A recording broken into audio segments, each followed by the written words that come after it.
দেশ থেকে বৈধ দুর্নীতি দুষ্টচক্র দূর করতে সরকারকে কঠোর হওয়ার আহ্বান জানিয়েছেন অর্থনীতিবিদ হোসেন জিল্লুর রহমান। এক বই প্রকাশ অনুষ্ঠানে অন্য বক্তারা বলেন, দুর্দশাগ্রস্ত ব্যাংক খাত, জ্বালানি সংকট ও অনিয়ম দুর্নীতির কারণে এগোতে পারছে না অর্থনীতি।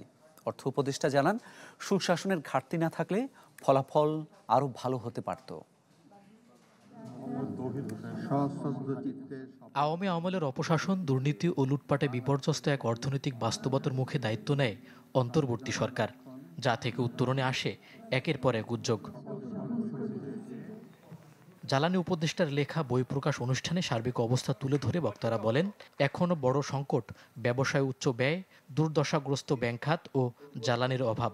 তাদের মতে, বাংলাদেশে যে বৈধ দুর্নীতির দুষ্টচক্র গড়ে উঠেছে তার শেষ করা উচিত।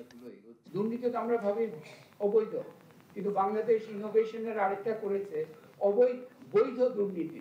এই বৈধ দুর্নীতি সিনড্রোম, এগুলো অ্যাকচুয়ালি অতিক্রম করাটা সমগুরুত্ব দিয়ে জরুরি। সরকারের লেজুর ভিত্তি করে বিভিন্ন সুবিধা আদায় করাটাই একটা ব্যবসায় পরিণত হয়েছে। তা ওনার কাছে আমার একটা প্রশ্ন আছে, আপনাদের সময় আপনারা কি এই অনৈতিক চর্চাকে ঠেকাতে পেরেছেন, আর নাকি কিছু যোগও করেছেন? মানে যদি ফ্র্যাঙ্কলি আমি প্রশ্নটা জিজ্ঞেস করি, কিছু মনে করবেন না। সংস্কারের পথে অর্থনৈতিক ও রাজনৈতিক বাধার কথা তুলে ধরে বক্তারা বলেন, এখনও সক্রিয় সুবিধাভোগী গোষ্ঠী। আর অর্থ উপদেষ্টা বলেন, দুর্নীতি, অসুস্থ রাজনীতি, সুশাসনের অভাব না থাকলে আরও ভালো করতে পারত অন্তর্বর্তী সরকার।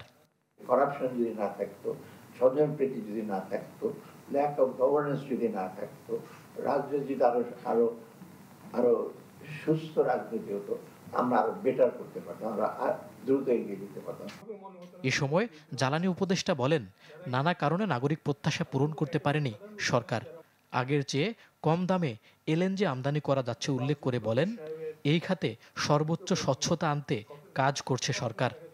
পাবলিক প্রকিউরমেন্টে প্রতিযোগিতাকে নির্বাসন দেওয়া হচ্ছে, এবং এর ফলে আমাদের প্রকিউরমেন্ট কস্ট ছিল অনেক হাই।